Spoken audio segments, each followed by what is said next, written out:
En 2001, ma femme et moi cherchions une garderie pour la cadette de nos enfants, Blanche, qui avait 2 ans et demi à l'époque. Après des mois d'attente sur la liste d'un CPE, la direction nous téléphone. Toujours pas de place chez nous. Que diriez-vous d'une garderie en milieu familial? Voici le numéro. Demandez Karima. J'appelle Karima. Nous voulons d'abord la rencontrer et visiter les lieux. Le lendemain, ma femme, ma fille Blanche et moi, nous sommes à sa porte. Je sonne, on ouvre. Une femme apparaît, dont les vêtements ne laissent voir que le visage et les mains. Et j'ai un mouvement de recul intérieur. Un hijab, des pratiquants. Confier à ces gens-là une part de l'éducation de notre enfant, une fille. Je me pique d'être plutôt dépourvu de préjugés ethniques, mais là, mon seuil de tolérance est atteint. De l'islam, j'ai peu d'expérience. Or, la lecture de quelques sermons peu édifiants de l'ayatollah Khomeini, qui m'avait déjà stupéfié à une époque où, exilé à Paris, son islam progressiste était la coqueluche de la gauche intellectuelle européenne. Face à Karima, me reviennent aussi à l'esprit des rencontres pénibles avec des intégristes en Malaisie. J'en avais eu de plus heureuses avec d'autres musulmans malais, mais les mauvaises, même rares, laissent plus de traces. Karima nous invite à entrer. Soyons polis, entrons tant qu'à être venus. Après, il ne sera pas difficile de trouver un prétexte pour nous décider.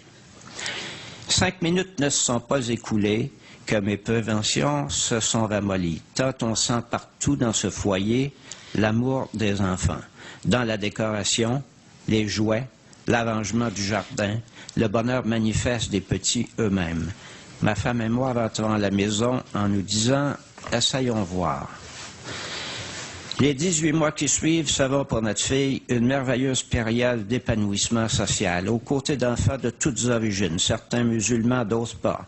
De notre côté, nous découvrons en Karima une femme d'un bel aplomb, lectrice d'ouvrages de psychologie enfantine, bien au fait des réalités du Québec et qui mène sa petite entreprise avec amour et rigueur, secondée, pas dirigée, secondée par son mari. En fin d'après-midi, les enfants se retrouvent autour d'elle au jardin pour l'heure du conte. Quand je viens chercher Blanche, il n'est pas toujours facile de l'arracher à ces moments de rêve. Nous rentrons à cette époque du Japon, pays très japonisant. La francisation de nos enfants est prioritaire. Nul ne peut mieux nous y aider que la Marocaine Karima. Un matin, j'invite Blanche à se chausser.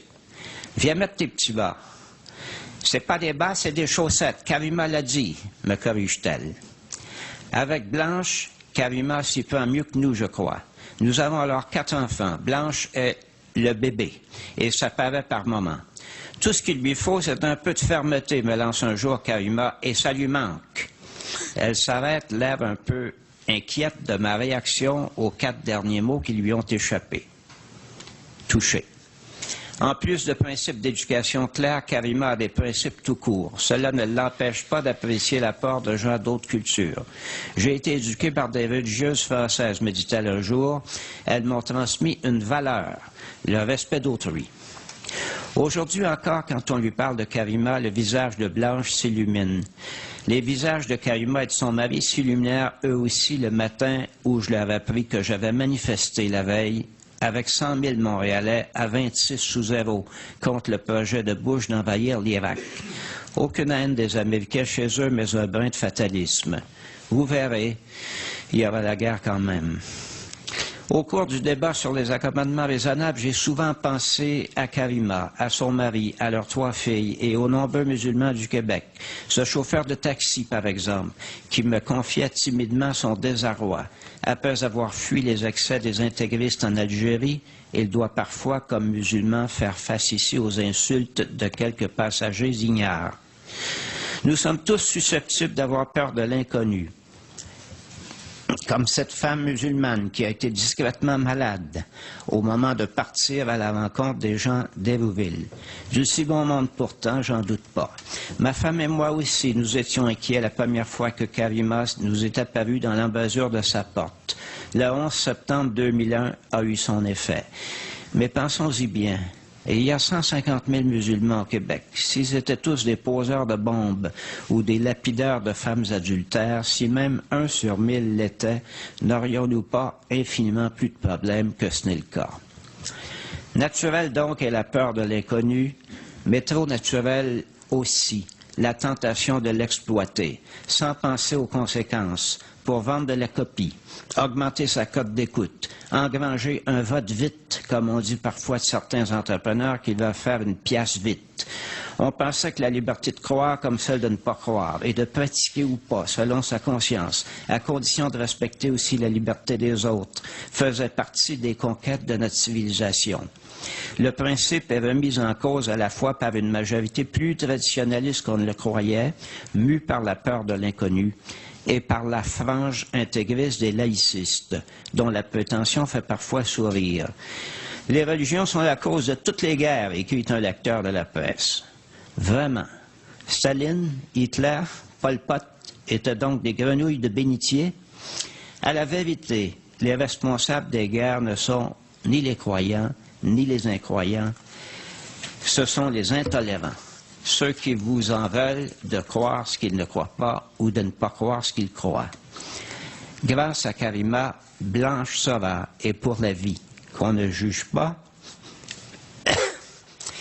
de la valeur des gens sur leur croyance ou leur incroyance, ni sur leur façon de s'habiller. Quel beau cadeau!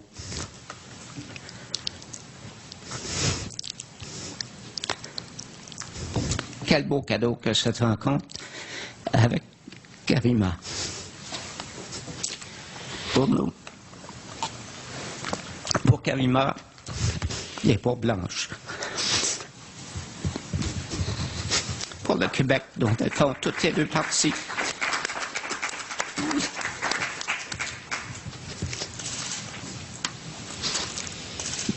Et pour notre planète toujours plus petite. Merci. Merci, M. Dorion. Je crois que c'est un cadeau pour Karima et pour nous aussi. Je crois que c'est un témoignage qui vaut bien des arguments, bien des questions-réponses. Nous avons dit que vous aviez une demi-heure, que vous pouviez en user comme vous vouliez, et même au dépend de la période qu'on aurait voulu utiliser pour les questions-réponses, mais je crois que personne ne le regrettera. Personne ne se sera souvenu des questions que je vous aurais posées. Le témoignage que vous avez lu répond à toutes celles qu'on peut se poser.